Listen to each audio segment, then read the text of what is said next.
اور جب تو ان کو بلائے گا وہ اڑتے ہوئے لپکتے ہوئے تیری طرف آئیں گے۔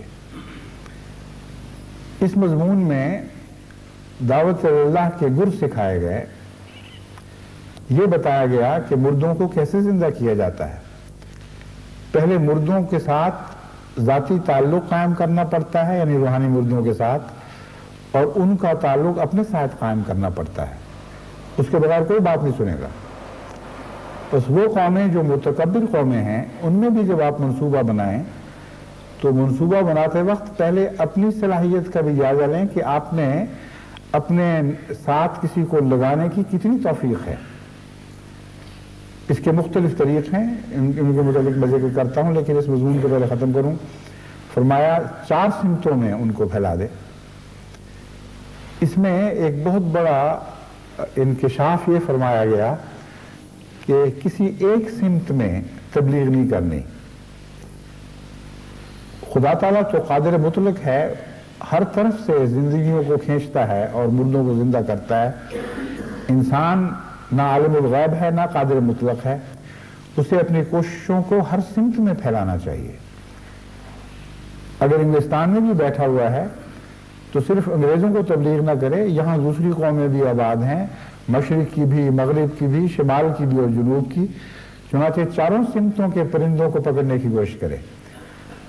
اور جہاں جہاں بھی وہ تبلیغ کے لیے جاتا ہے، وہاں ضروری نہیں کہ ہر رنگ اور ہر نسل کے آدمی اس کو میسر ہوں، لیکن ہر مزاج کے آدمی میسر ہوتے ہیں، اور مزاج کے اعتبار سے بھی کوئی شمال سے تعلق رکھتا ہے، کوئی جنوب سے، کوئی مشرق سے، کوئی مغرب سے، ہر مزاج کے انسان ہر قوم میں میسر آتے ہیں۔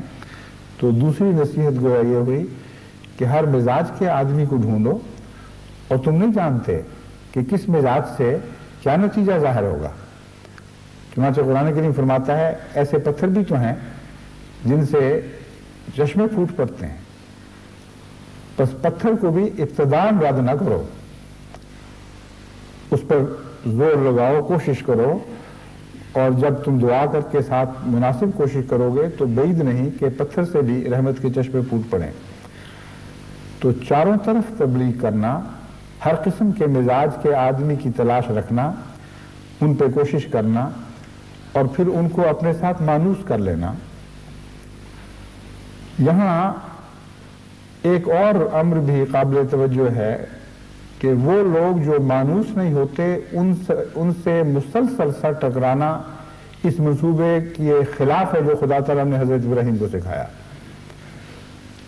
بعض لوگ اس خیال سے کہ پتھر سے بھی تو سر چشمے پھوٹتے ہیں، بعض ایسے آدمیوں پر اپنا وقت ضائع کرتے چلے جاتے ہیں جن کے دل کی سختی ان کے پیار اور محبت سے نرم نہیں پڑتی،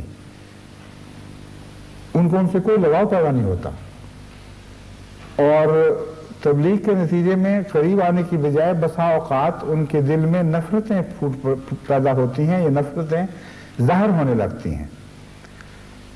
اور یہ تجربہ بھی بسا اوقات میرے سامنے احمدیوں نے بیان کیا ہے کہ بعض دوست دیکھنے میں بہت اچھے، بہت شریف و نفس، بڑا تعلق رکھنے والے تھے، جب ان کو تبلیغ شروع کی گئی تو اندر سے ایسی نفرتوں کے لاوے ابلے ہیں کہ ہم حیران رہ گئے کہ یہ شخص ان نفرتوں کو اندر پال رہا تھا اور ظاہری طور پر ہم سے اچھے تعلقات رکھتا تھا۔ تو تبلیغ کے نتیجے میں یہ معلوم ہوگا کہ پتھر کی حقیقت کیا ہے۔ کیا یہ وہ پتھر ہے جس کا ذکر وقودها الناس والحجارہ میں ہے کہ یہ وہ جہنم کے ایندھن ہیں جس میں انسان بھی ہیں اور پتھر دل انسان خاص طور پر ہیں؟ تو سوال یہ ہے کہ پتھر کی حقیقت معلوم کرنے کے بعد پھر اس پر وقت ضائع کرنا یہ اس منصوبے کی روح کے منافی ہے۔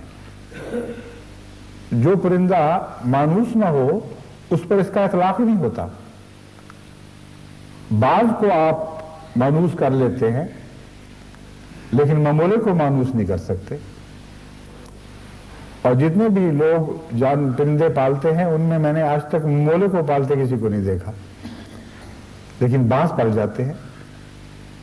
تو مراد یہ ہے کہ ہر طرف کوشش کرو، تم علم نہیں کہ کون تم سے مانوس ہوگا، کہیں پتھر دل بھی موم ہو جائیں گے، کہیں موم سخت ہو جائے گی اور پتھر میں تبدیل ہو جائے گی۔ اس لیے چاروں طرف ہاتھ مارو لیکن جلد جائزہ لو کہ کون اس لائق ہے کہ اس پر تمہارا وقت صرف ہو اور تمہاری توجہ اس پہ نتیجہ خیز ثابت ہو۔ اس پہلو سے جائزہ لینے کے بعد پھر آپ اپنے ذاتی منصوبے کی طرف لوٹیں اور دیکھیں کہ آپ میں کتنی توفیق ہے، اور یہ منصوبہ فوراً نہیں بن سکتا۔ اس لیے یہ طریق ہی غلط ہے کہ فارم تقسیم ہو گئے اور ہر ایک کا جی میں ایک بناؤں گا۔ ایک ہی حد تک تو چاہے کسی حد تک قبول ہو جائے، ابتدائی تجربے کے لیے کوئی نمبر لکھنا ہے لکھ لیں، لیکن اگر یہ ایک سال کے اندر پورا نہ ہو تو پھر لازم ہے کہ سارے منصوبے پر نظر ثانی کی جائے۔ اس پہلو سے کام نہیں ہوتا۔ جو چیز میرے دل میں فکر پیدا کرتی ہے وہ یہ ہے کہ منتظمین جب اعداد و شمار میں منصوبوں کو ڈھالتے ہیں تو اس کے بعد کاغذ سمجھ کر اس سے غافل ہو جاتے ہیں۔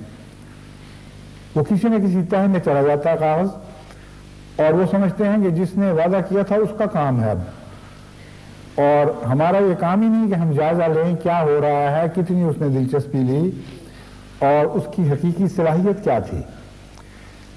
لیکن اگر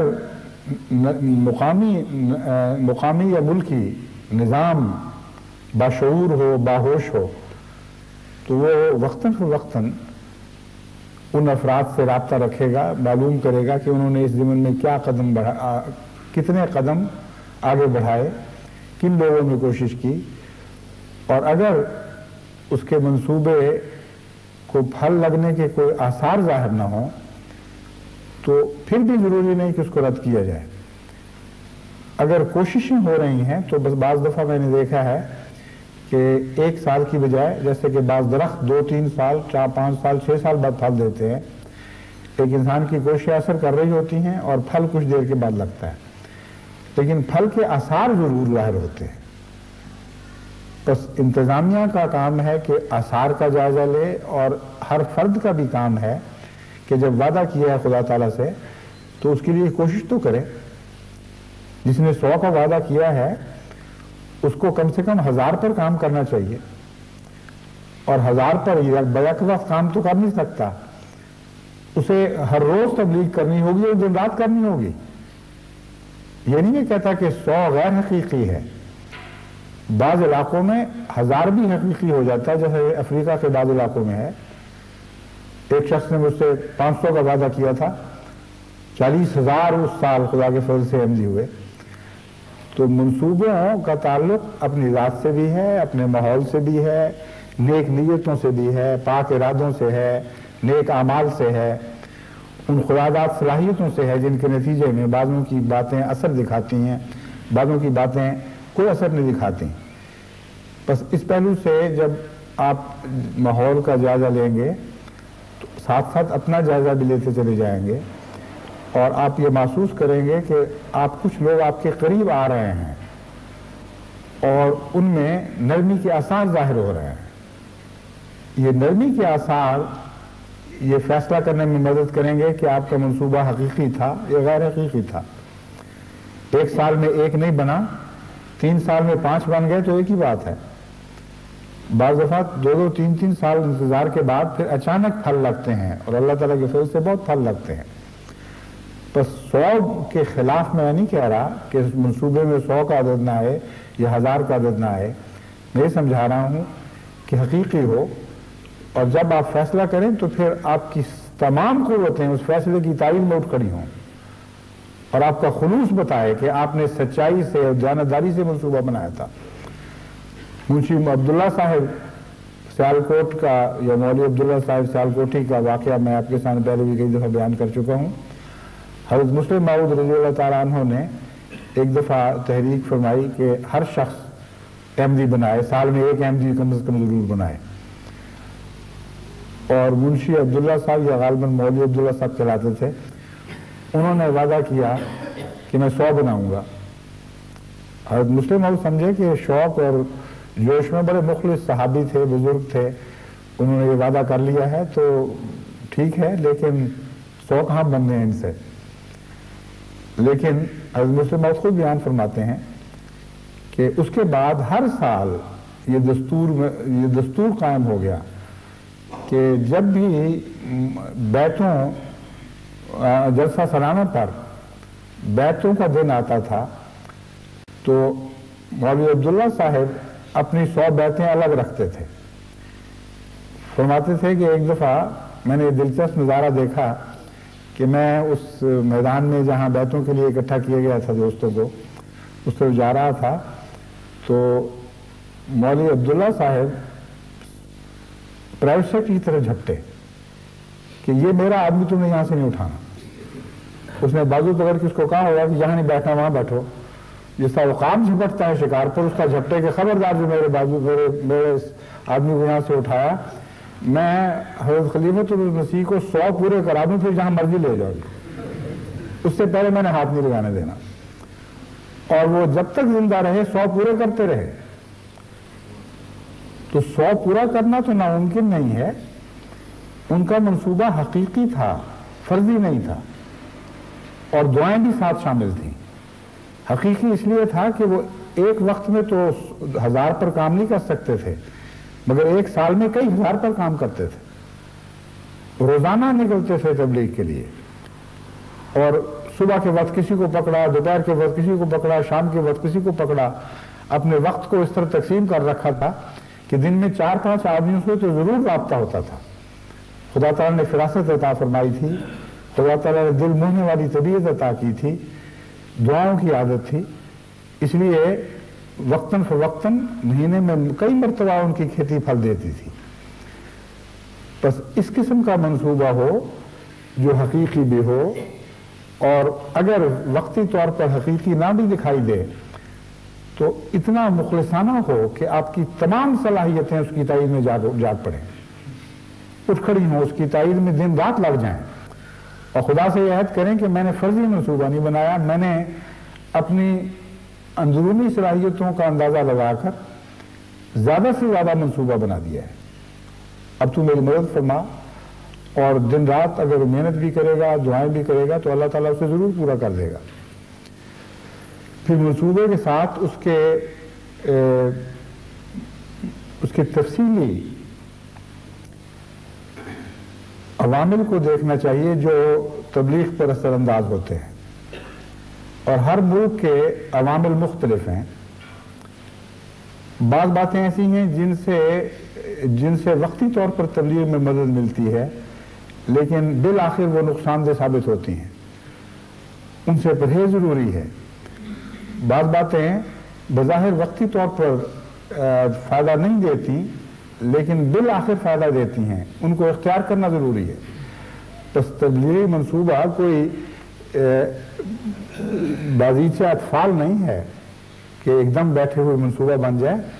جو بھی منصوبہ بنائے گا وہ ابتدا میں تو اپنی توفیق کے مطابق جو بھی بنتا ہے بنائے, لیکن جو باتیں میں سمجھا رہا ہوں ان کو پیش نظر ضرور رکھے ورنہ اس کو نقصان ہوگا. اب حضرت نوح نے جب تبلیغ شروع کی تو جتنے طریق ممکن تھے ان سب طریق کو اختیار کیا, اور ایک موقع پر آپ یہ فرماتے ہیں کہ میں تمہیں یہ تو نہیں کہتا کہ میرے پاس خدا تعالیٰ کے خزائن ہیں. اب یہ کیوں کہا گیا؟ اس لیے کہ بہت سے لوگ دنیا کی لالچ میں ایک دین کو قبول کر لیا کرتے ہیں, اور کئی احمدی بھی اپنی نادانی میں ایسے وعدے کر دیتے ہیں جن کے نتیجے میں لوگوں کے دل میں طلب بڑی بیدار ہو جاتی ہے. کسی نئی جگہ گئے, وہاں کہا جی دیکھو احمدی ہو گئے تو یہ فائدہ ہوگا, تمہیں ہم ہسپتال بنا کے دیں گے, ہم کالجز بنائیں گے, یہ خرچ ہوگا, غریبوں کے لیے یہ کام کریں گے, انڈسٹری قائم کریں گے. یہ وعدے وہ اپنے طور سے ان سے کرنے شروع کر دیتے ہیں, اور غالباً چونکہ انہوں نے یہ سوونیئر دیکھے ہیں کہ افریقہ میں کیا ہو رہا ہے, فلاں ملک میں کیا ہو رہا ہے, فلاں ملک میں کیا ہو رہا ہے, اس کی وجہ سے وہ سمجھتے ہیں کہ جب ہم یہ باتیں کریں گے تو لوگ جلدی ہماری طرف مائل ہوں گے. لیکن یہ بھول جاتے ہیں کہ وہ ہسپتالوں کی طرف مائل ہوتے ہیں, اسکولوں کی طرف ہوتے ہیں, اقتصادی فوائد کی طرف ہوتے ہیں, خدا کی طرف نہیں ہوتے. تو حضرت نوح نے وہ آپ آیات پڑھیں تو آپ حیران ہو گئے کس طرح کھول کھول کر بتا دیا ہے. اور جہاں فائدہ کی لالچ دی ہے وہاں اس رنگ میں دی ہے کہ اس کا انسان کی ذات سے کوئی تعلق ہی نہیں ہے۔ فرمایا اگر تم سچائی کو قبول کر لو گے تو خدا آسمان سے ایسی بارشیں برسائے گا جو تمہارے لیے مفید ہوں گی اور تمہاری اقتصادی حالت میں ایک حیرت انگیز تبدیلی پیدا کر دیں گی۔ زمین پہلے سے بڑھ کر اگائے گی اور بہت ہی زیادہ تمہیں اقتصادی فوائد حاصل ہوں گے۔ یہ نہیں فرمایا کہ میں تمہیں دوں گا یا ہماری جماعتی کوششوں سے تمہاری اقتصادی حالت بہتر ہوگی۔ بس ہم جب خدمت کی باتیں کرتے ہیں تو تبلیغ کی غرض سے لوگوں کے دل جیتنے کے لیے ان کو لالچ نہیں دے رہے ہوتے۔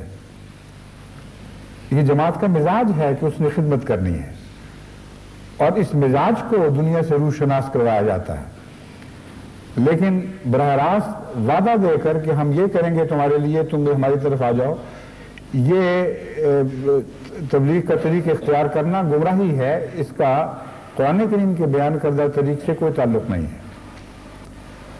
ہاں جو ایمان لے آتے ہیں ان کی تعلیف کا مضمون الگ ہے اور ان کی تعلیف کا مضمون قرآن کریم میں کھلا کھلا بیان ہوا ہے۔ بس تبلیغ کرتے وقت جب آپ تبشیر سے کام لیں گے تو یاد رکھیں کہ یہ تبشیر خدا کے حوالے سے ہونی چاہیے اور گزشتہ زمانوں کی قوموں کی تاریخ کے حوالے سے ہونی چاہیے، نہ کہ اپنی طرف سے ان سے ایسے وعدے کیے جائیں کہ جن کے نتیجے میں ان میں حرص و ہوا بیدار ہو اور دنیا کی لالچ کے نتیجے میں وہ دین کو قبول کرنے والے ہوں۔ بس تبلیغی منصوبے میں بہت ہی باریک باتیں پیش نظر رکھنی پڑتی ہیں، احتیاطیں پیش نظر رکھنی پڑتی ہیں، لیکن 100 باتوں کی ایک بات یہ ہے کہ اگر آپ تقوی پر قائم رہیں تو پھر اللہ کے فضل سے آپ کا تبلیغی منصوبہ غلط نہیں ہو سکتا۔ تقوی ایک عجیب مضمون ہے جو زندگی کے ہر دائرے پر حاوی ہے اور اس کے نتیجے میں آپ کے منصوبے کے اس وقت بھی اصلاح ہو رہی ہوتی ہے جب آپ بنا رہے ہوتے ہیں، اور اس وقت بھی اصلاح ہو رہی ہوتی ہے جب وہ اس پر عمل پیرا ہوتے ہیں۔ اور تقوی آپ کو ساتھ ساتھ روشنی دیتا ہے، ابتدا کی روشنی نہیں ہے بلکہ اور نہ یہ انتہا کی روشنی ہے، یہ ایسی روشنی ہے جو ساتھ ساتھ چلتی ہے، جیسے اندھیرے میں کوئی روشن ٹارچ لے کر سفر کر رہا ہو۔ بس تقوی کو پیش نظر رکھ کر اگر آپ تبلیغی منصوبہ بنائیں تو آپ کے اندر بہت ہی حیرت انگیز نفسیاتی تبدیلیاں پیدا ہوں گی۔ سب سے پہلے آپ اپنی نیت کو پرکھیں گے کہ آپ کیوں تبلیغ کر رہے ہیں، کیا للہ ہے محض، یا تعداد بڑھانے کے لیے ہے، یا اپنے نفس کے دکھاوے کے لیے ہے۔ کئی قسم کی نیتیں نیکیوں میں بھی داخل ہو جایا کرتی ہیں اور ان کو گندہ کر دیتی ہیں۔ بس تقوی کے ساتھ پہلے نیتوں کو کھنگالنا اور ان کو صاف کرنا بے انتہا ضروری ہے، ورنہ اگر تعداد بڑھانے کے لیے آپ تبلیغ کریں گے تو یہ ایک قسم کی ٹیریٹوریل موومنٹ بن جائے گی، یعنی جس طرح دنیا کے بادشاہ تلوار کے ذریعے علاقے فتح کرتے ہیں، اس طرح نظریات کے حامل لوگ نظریات کے ذریعے لوگوں کے انسانوں کے ملک بناتے ہیں اپنے لیے، اور انسان کو سرزمین کے طور پر دیکھتے اور ویسے ہی ان سے سلوک کرتے ہیں۔ اور انسان کو سرزمین کے طور پر شمار کرنا تقوی کے بالکل منافی ہے، اور حقیقت یہ ہے کہ یہ کجی کی نشاندہی کرتا ہے۔ اسی وجہ سے دنیا میں اکثر تباہیاں پیدا ہوئی ہیں۔ انبیاء کے راستے میں سب سے بڑی روک یہی رجحان ہے۔ جب انبیاء دعویٰ کرتے ہیں اور ایک سچائی کی طرف بلاتے ہیں تو مد مقابل جتنی قوتیں ہیں وہ اپنے پیروکاروں کو اپنی سرزمین کے طور پر دیکھ رہے ہوتے ہیں۔ وہ سمجھتے ہیں کہ ہماری زمین ہماری راجدھانی پر حملہ ہو گیا ہے، اور ایک بھی ان میں سے ٹوٹ کر خدا کے بھیجے ہوئے کی طرف جاتا ہے تو وہ سمجھتے ہیں کہ یہ اتنی زمین ہمارے ہاتھ سے نکل گئی۔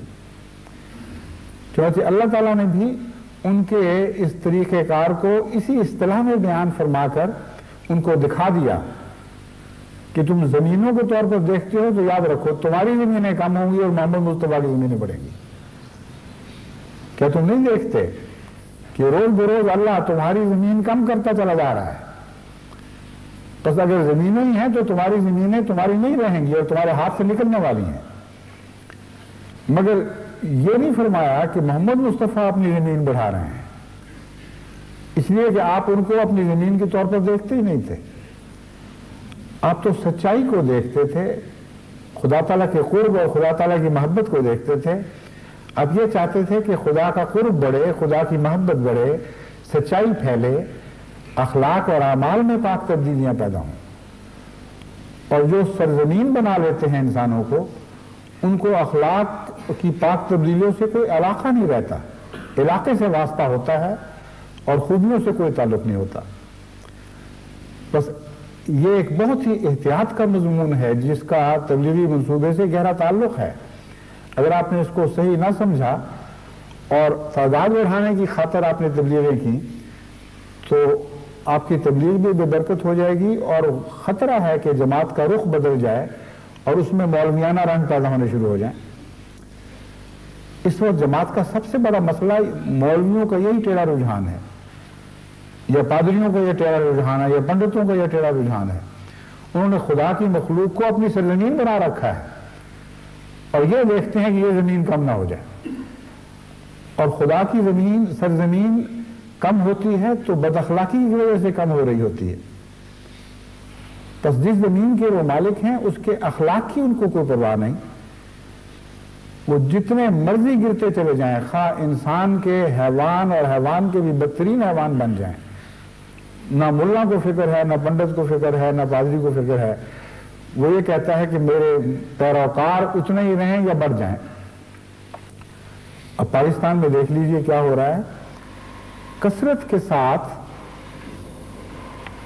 مولوی بظاہر اسلامی جہاد میں مصروف ہے، ایک دوسرے کے فرقے کے خلاف اسلامی جہاد میں مصروف ہے، سیاستدان کے خلاف اسلامی جہاد میں مصروف ہے، جماعت احمدیہ کے خلاف اسلامی جہاد میں مصروف ہے.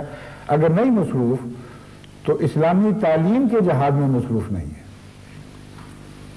وہ اعلیٰ اخلاق جو حضرت محمد مصطفیٰ صلی اللہ علیہ وسلم نے دنیا کو عطا کیے، جن کے بغیر اسلام کا ڈھانچہ ہی نہیں بنتا، وہ اخلاق نہ صرف یہ کہ پاکستان سے ناپید ہو رہے ہیں بلکہ اس تیزی سے ناپید ہو رہے ہیں جیسے زمینیں بنجر اور شور بن رہی ہوں.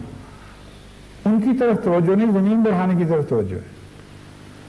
بس کیسے وہ بدنصیب رہنما ہیں جن کی زمینیں تو بڑھیں لیکن بنجر اور شور زمینیں بڑھیں، جن میں کچھ بھی نہ اگ سکے، کوئی نویدگی پیدا نہ ہو. ایسی بدبختی اور بدنصیبی اس حق کے دشمنوں کو تو زیب دیتی ہوگی، حقداروں کو زیب نہیں دیتی، مومن کو زیب نہیں دیتی. اس لیے اپنے اعلیٰ مقصد کے طور پر ہمیشہ خدا اور خدا والوں کو مضمون پیش نظر رکھا کریں. دعوت اللہ ہے، دعوت احمدیت نہیں ہے، دعوت الاسلام بھی نہیں ہے، دعوت اللہ ہے. اور اسی مضمون کا لقب خدا تعالیٰ نے حضرت صلی اللہ علیہ وسلم کو عطا فرمایا کہ تو کو اللہ کی طرف بلانے والا ہے. تو جب اللہ کی طرف بلانے والا ہے تو ہمیشہ پیش نظر یہ ہو کہ خدا کی زمین بڑھے، اور اللہ کی زمین بڑھتی ہے ان اخلاق حسنہ کے پھیلانے سے جو خدا والوں کے اخلاق ہوتے ہیں، سچائی کے پھیلانے سے بڑھتی ہے. بس آپ کا خالصتاً مقصد اللہ کی طرف دعوت دینا ہے اور یہی مقصد پیش نظر رہنا چاہیے. تعداد خود بخود اس کے اندر داخل ہوتی ہے. جب خدا والوں کے اخلاق لے کر پھیلتے ہیں تو تعداد تو بڑھتی ہی بڑھتی ہے.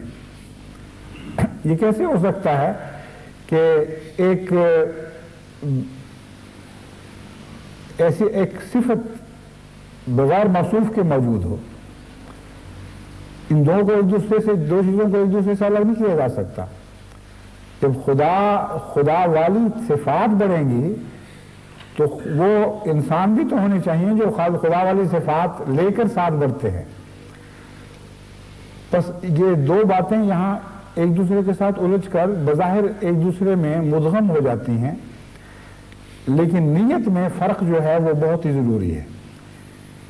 جب آپ یہ نیت رکھیں گے کہ میں نے خدا والے لوگ پیدا کرنے ہیں تو آپ کی توجہ ہمیشہ صفات حسنہ کی طرف رہے گی، نیکیوں کی طرف رہے گی، اور نیک لوگ جو صفات حسنہ لے کر پیدا ہوں گے وہ ان کی ایک تعداد بھی ہوگی۔ بس تعداد سے نفرت پیش نظر نہیں ہے، خدا والوں کی تعداد جتنی بڑے بہت ہی اچھا ہے، اور بغیر تعداد بڑے صرف خدائی صفات تو بڑھ ہی نہیں سکتی، سوائے اس کے کہ اندرونی طور پر تربیت کے ذریعے بڑھیں۔ لیکن میں تربیت کا مضمون نہیں بلکہ میں دعوت اللہ کا مضمون بیان کر رہا ہوں، اس میں جو تربیت کا پہلو ہے مجھے پیش نظر رہنا چاہیے کہ جس کو آپ مسلمان بنائیں، جس کو احمدیت کی طرف بلائیں، اس نیت سے بلائیں کہ اس کے اندر پاک تبدیلی پیدا ہو، وہ پہلے سے بہتر انسان بنے، اور اس کے لیے پھر کوشش کرنی ہوگی۔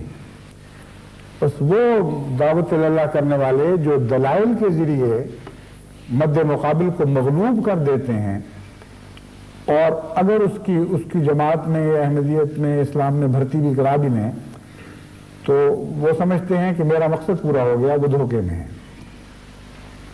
ہر دعوت اللہ کرنے والے کو یہ لازماً دیکھنا ہوگا کہ جس کو میں احمدی مسلمان بنانے میں کامیاب ہوا ہوں اس کے اندر پہلے کے مقابل پر کیا پاک تبدیلیاں پیدا ہوئی ہیں، اور آئندہ پاک تبدیلیوں کے رجحان کو جاری رکھنے کے سلسلے میں کیا کر سکتا ہوں۔ بس ہر داعی اللہ کو اگر وہ خدا کی خاطر دعوت دیتا ہے، دعوت میں کامیاب ہوتے ہی اس کا مربی بننا ضرور ہوگا، اس کے بغیر اس کی نیت کی صفائی اور پاکیزگی ثابت نہیں ہو سکتی۔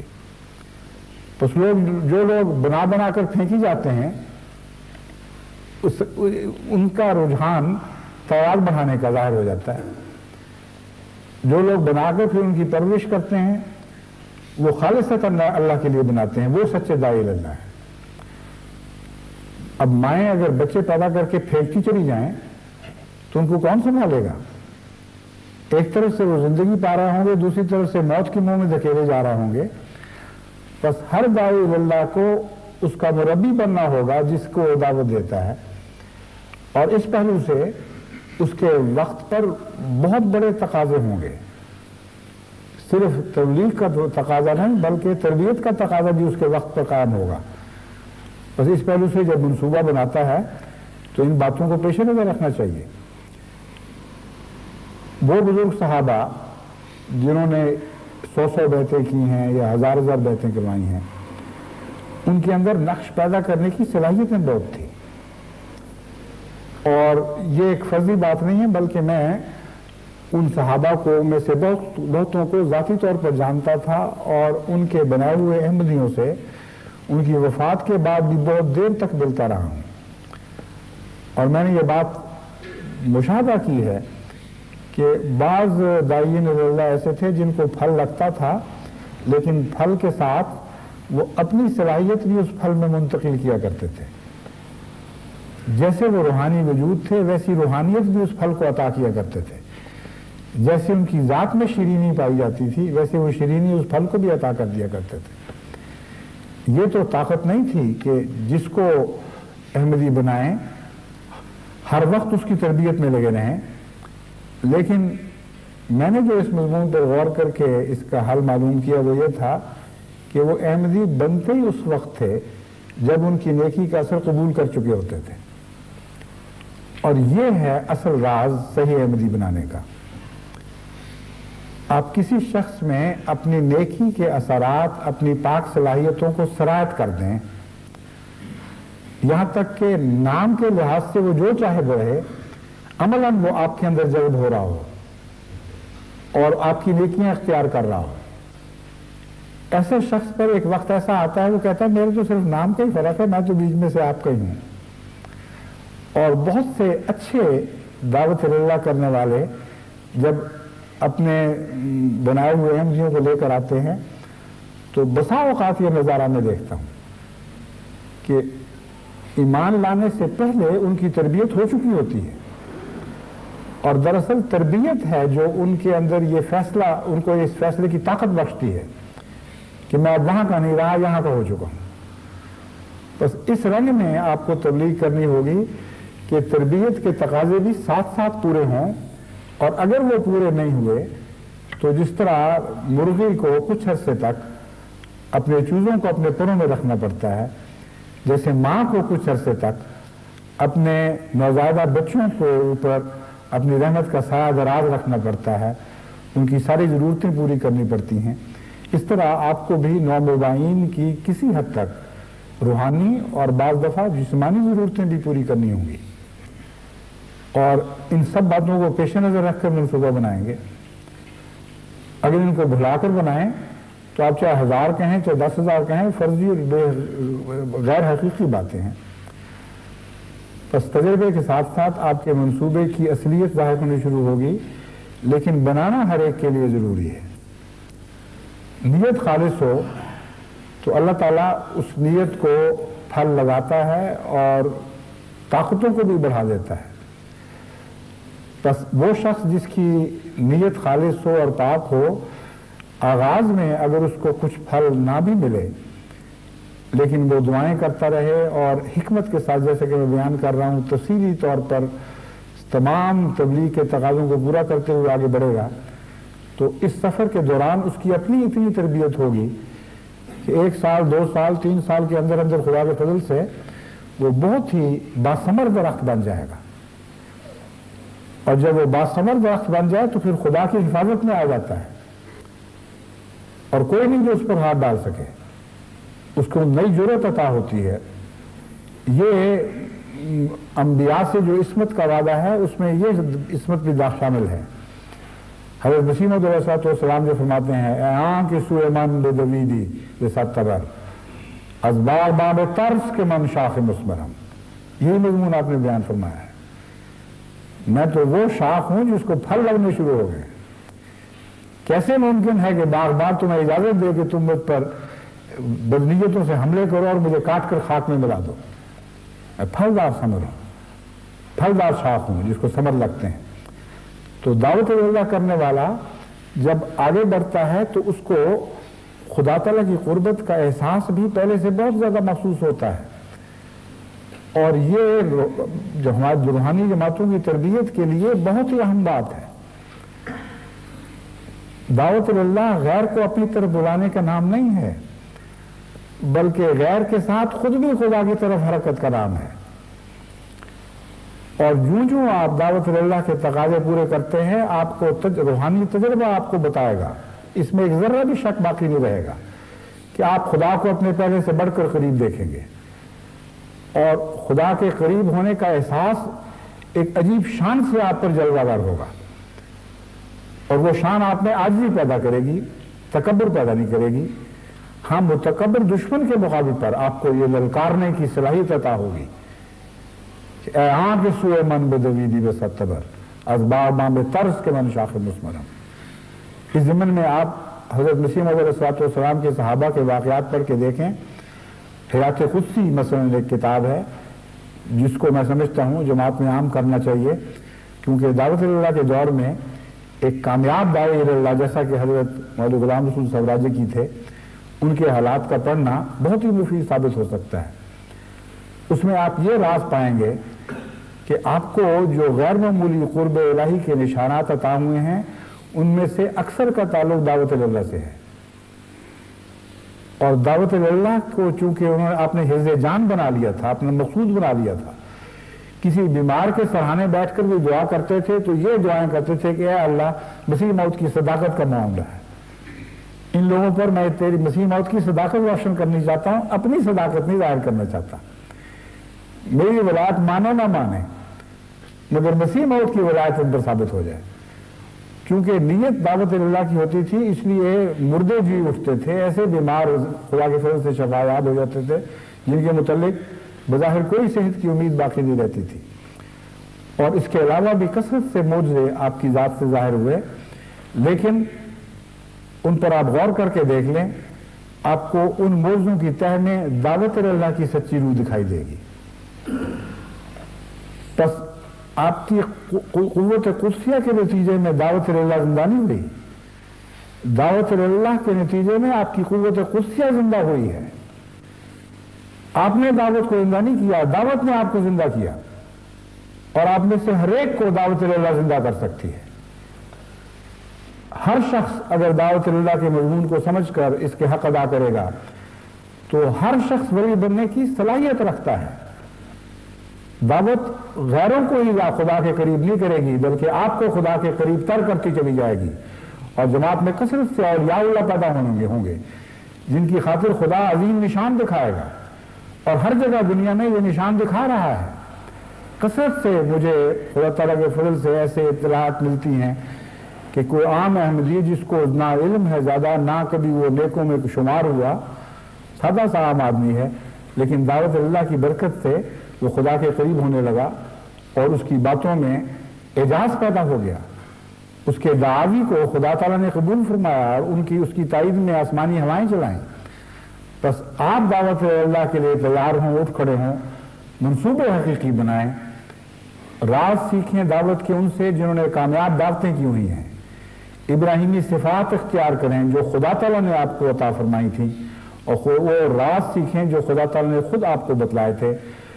پھر حضرت مسیح موعود علیہ السلام کے کامیاب دعوت اللہ کرنے والے صحابہ کی زندگیوں پر نظر ڈالیں، ان کا مطالعہ کریں، اور جماعتوں کو چاہیے کہ ان ایسے واقعات کو کثرت کے ساتھ اپنے اخبارات میں شائع کریں، یہ چھوٹے چھوٹے مضامین کی صورت میں لوگوں تک پہنچائیں. آج جو دعوت اللہ کے تجربے ہو رہے ہیں ان کو کثرت کے ساتھ احباب جماعت کے سامنے لانا بھی تمام ملکوں کی جماعتوں کا فرض ہے. اپنے اپنے ملک کی سطح پر بھی ایسا کریں. جو غیر معمولی اثر کرنے والے واقعات ہیں، آنکھیں کھولنے والے واقعات ہیں، ان کو دوسرے ممالک میں بھی بھجوائیں، ان کے رسالوں میں بھی شائع ہوں. ایک ماحول پیدا ہوگا، ایک فضا بنے گی، ایک موسم ظاہر ہوگا، اور یہ موسم پھلوں، دعوت اللہ کے پھلوں کا موسم بن جائے گا. بس اللہ تعالیٰ ہمیں توفیق عطا فرمائے، اور اس رمضان مبارک کی دعاؤں میں خاص طور پر اپنے لیے دعا کریں کہ اللہ تعالیٰ آپ کو کامیاب داعی اللہ بنائے، اور دوسروں کو خدا کی طرف بلانے کی برکت سے آپ بھی بڑی قوت کے ساتھ خدا کی طرف کھینچے جائیں اور خدا کے ہو جائیں. اور یہی سب سے بڑا پھل اور سب سے بڑی جزا ہے جو دعوت اللہ کے نتیجے میں آپ کو عطا ہوگی. اللہ تعالیٰ ہمیں اس کی توفیق عطا فرمائے.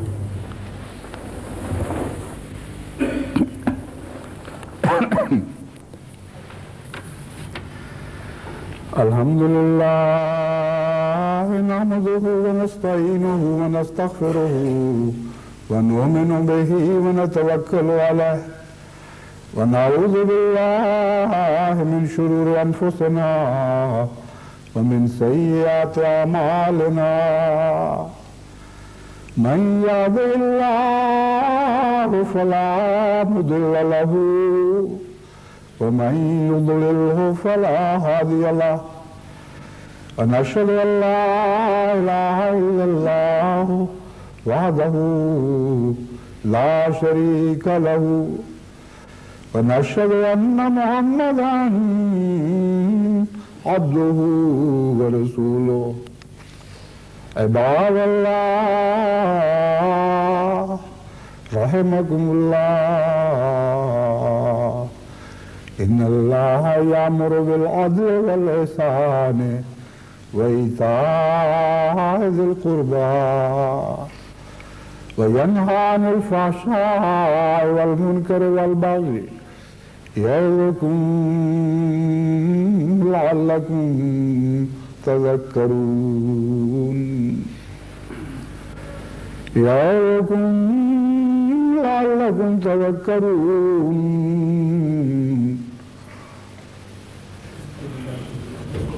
فاذكروا الله يذكركم وادعوه يستجب لكم ولذكر الله أكبر.